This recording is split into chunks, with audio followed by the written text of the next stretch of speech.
Nel 2204, your pageant vlogger host. Subscribe.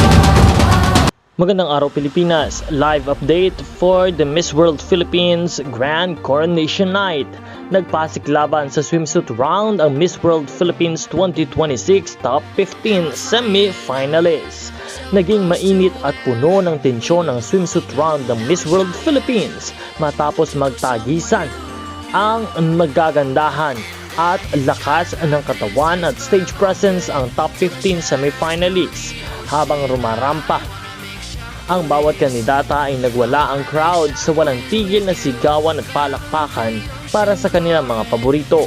Ramdam na ramdam ang suporta ng mga pageant fans na tunay na nagbibigay buhay sa live ng Coronation Night.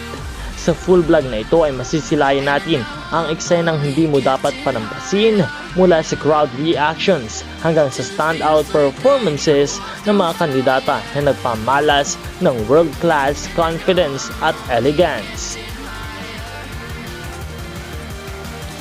Talaga namang intense ang laban na ito dito sa swimsuit round ng Miss World Philippines. Sa isa-isang rumampa ang top 15 semi-finalists at ang bawat hakbang nila sa entablado ay sinasabayan ng malalakas na sigawan at palakpakan mula sa crowd.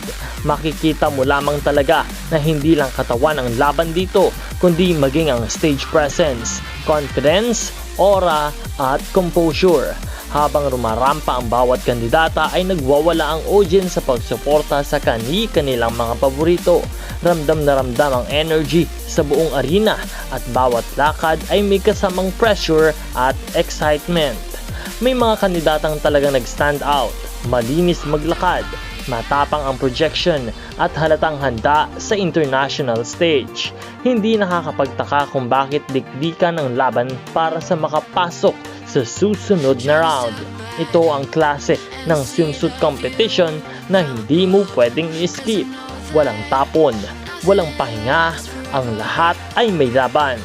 Sa puntong ito ng kompetisyon, malinaw na pantay-pantay ang laban. Maliit na detalye na lamang ang magpapalayo o magpapalapit sa korona. At ang crowd reaction, sobrang wild, sobrang ingay at sobrang solid ng suporta. Ito ang patunay kung gaano kalaki at kaseryoso ang Miss World Philippines sa mga pageant fans. At yan ang highlights ng top 15 swimsuit round ng Miss World Philippines 2026 live coverage. Kaya panatilihin ninyong nakatutok dahil tuloy-tuloy ang ating live updates, analysis at full coverage hanggang makilala ang susunod na Miss World Philippines. Don't forget to like and subscribe. This is Nel 2204, ang inyong pageant vlogger host.